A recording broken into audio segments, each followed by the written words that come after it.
Segment 2, Gold and Black Live. Gordon tells me that they're going to reopen the government. We're here for breaking news here as well. That's good news. No matter what side you are on the political aisle, I'm glad that is coming to pass, if that's true. And if it comes to pass. Tom Dienhart joins us.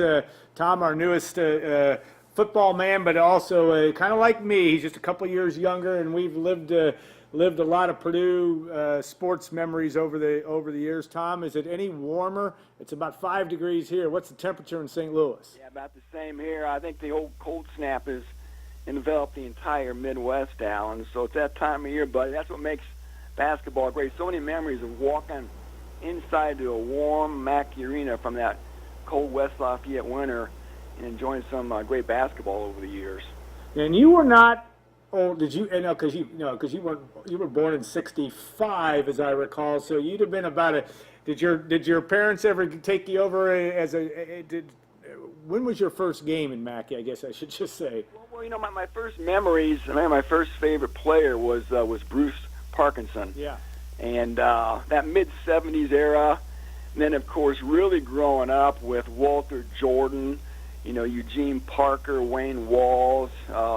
John Garrett before that.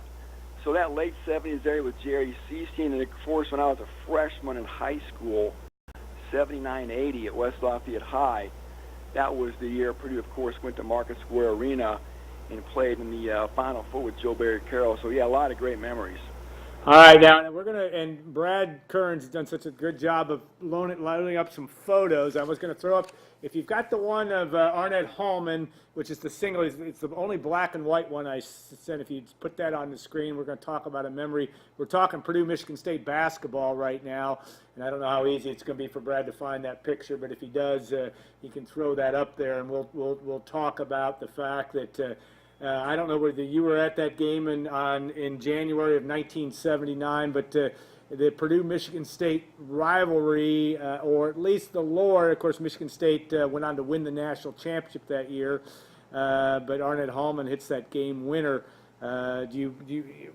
Stories that you've heard over the years about that and that game and what happened that made that an amazing moment in Mackey Arena history? Yeah, I was at that game. I'll never forget it. Arnett Hallman, as you know, Alan, was not a renowned shooter. No. And a great athlete, a great jumper. I remember people really liking the dunks, a dynamic talent, but again, not a shooter. So he was an unlikely guy to hit a game-winning shot. And like you said, that was a special Michigan State team. Of course, Judd Heathcote was in about his second or third year there, taking over for the recently departed Gus Kanakis as head coach, and of course Magic Johnson was the star. And yeah, that was a great memory. Michigan State, as you know, has brought some great teams in over the years, and that certainly was probably the best of them all. Yeah, Magic Johnson, a guy named Jay Vincent, and Greg Kelser, obviously. And Terry Donnelly. Yeah. That's the picture. If we can get that pulled up at some point. That shot that Arnett Hallman hit was right over Terry Donnelly. I think it was his only field goal, maybe his only attempt of the day. I don't know if that's more urban legend or not, but he didn't have very many. Arnett Hallman was a fantastic left-handed dunker who also loved to shoot the basketball more than Lee Rose would like from time to time. But it really, like you said, Purdue hasn't had that many players like him over the years. I mean, a really physical, athletic guy that he is really was really something special.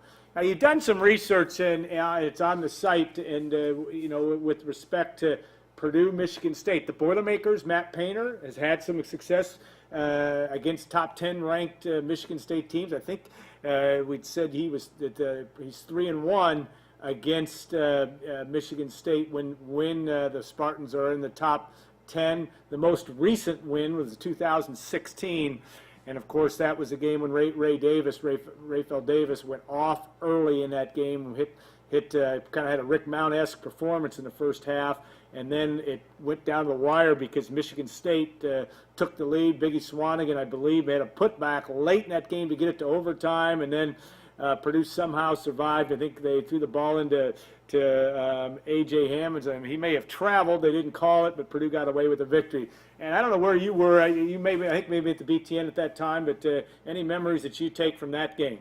Yeah, like you said, 82-81 in overtime on Right. February 9th, 2016. Yeah, a great game, and I think you encapsulated it, pretty well.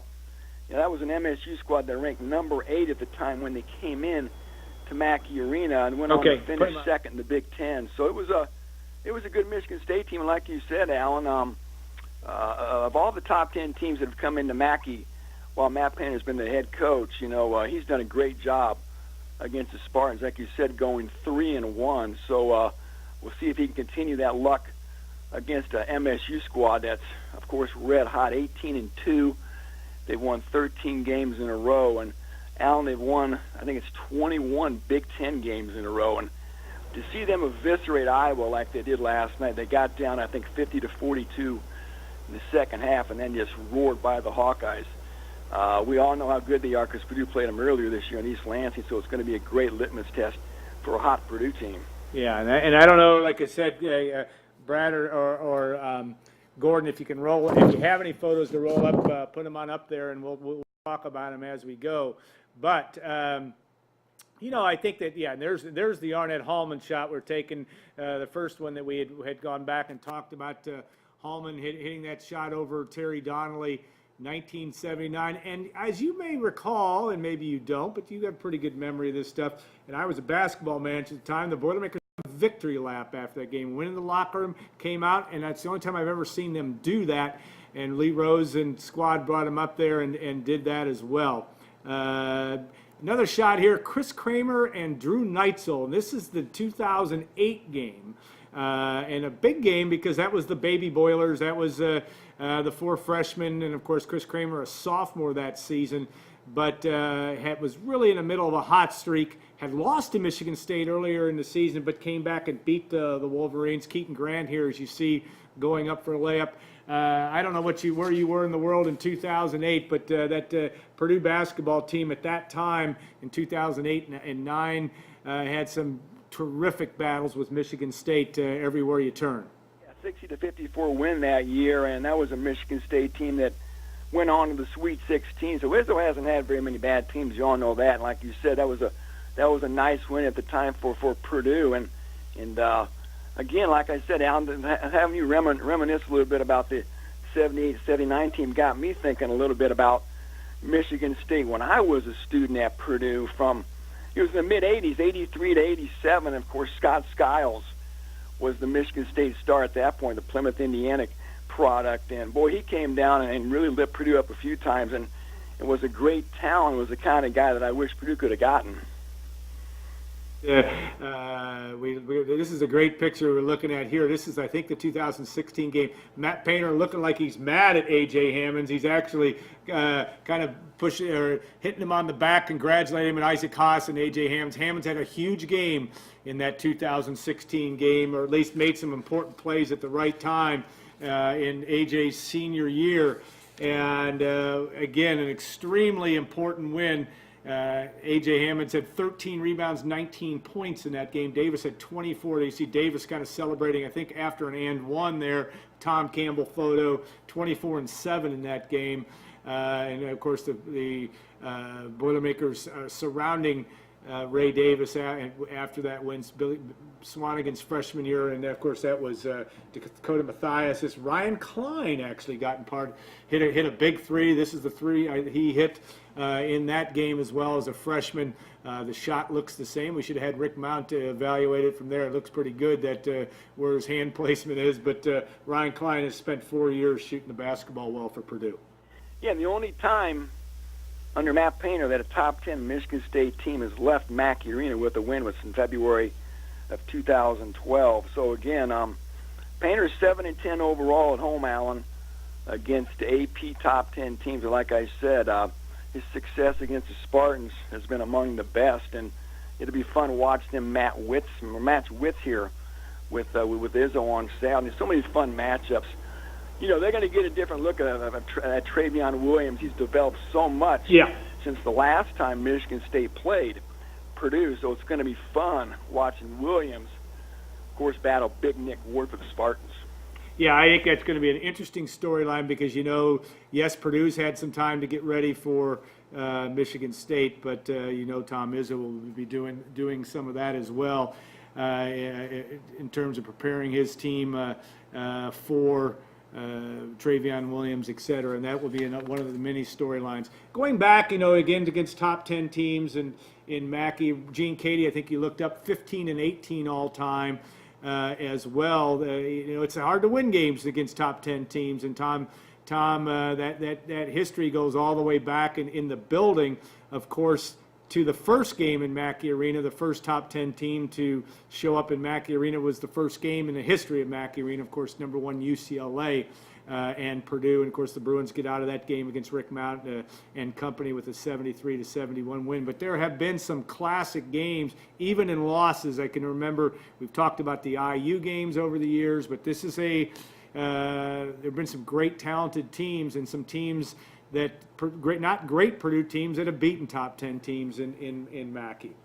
Yeah, you talked about the number 1 UCLA Bruins, of course, playing the inaugural game in Mackey Arena back in 1967 with Lou Alcindor. Purdue lost a nail-biter to John Wooden's club, but if I remember right, Alan, maybe you'll correct me here, I can think of 3 other occasions where the number 1 team in America has come to Mackey Arena. 2 of those were Indiana's vaunted teams from the 70s, 1975 and 76, and Purdue lost close games. And then as recently as 2005, Illinois came in there with a great team that got to the Final Four that year. So, again, it's always special when you get those type of teams to come onto your home court. One of my personal memories, too, Alan, goes back to the winter of 1980 when Syracuse, ranked in the top 5, came to Mackey Arena with Roosevelt Bowie and Louis Orr. The Louis and Bowie shows on national TV. I think it was NBC. Right. And again, that was special back then. There were a million games on television. So when you were on a game like that, it was a big deal, and that's something that always sticks in my mind. All right, as we come to a close here with our segment, obviously football will be your daily beat as well, and we're going to hit spring ball starting at the last week of February, and you'll be dealing with that on a full-time basis. But we also know that there's some things Jeff Brom will try to catch up with him shortly to see what his thoughts are as they head into spring ball. But been doing some stuff on the sites, looking position by position groups. This is a team, Purdue football, that's got some things obviously to work on. We saw that against Auburn, things in the offensive line, the defensive line. But what are some of the things that, looking at from a January perspective, that you're going to be watching mostly for as spring ball unfolds? Yeah, again, those are a couple key spots, especially the offensive line you talked about. The interior is being totally rebuilt, of course, with both guards and, of course, the center, Kirk Barron, gone. So, Shane Evans, Dennis Edwards, the guard. So that's going to be key. How can they rebuild that offensive line? Of course, running back, too, sticking with the offensive theme there, Alan. They lose their top 2 options, Markel Jones, DJ Knox, both gone. A couple freshmen will arrive this summer, so they're going to spice up that competition in the backfield. And then, of course, defensively, we all know the need for a pass rush. Of course, top 5-star prospect George Karlaftis, local product, has already enrolled. Will go through spring drills. Can he be a guy that can provide a push off the edge? And, of course, the secondary, too, cornerback position. So there's a lot of spots that Purdue needs to shore up. It's going to be a very intriguing spring for Purdue. It is going to be that, and as each year goes by, the expectations get a little bit more, but also the excitement level as well.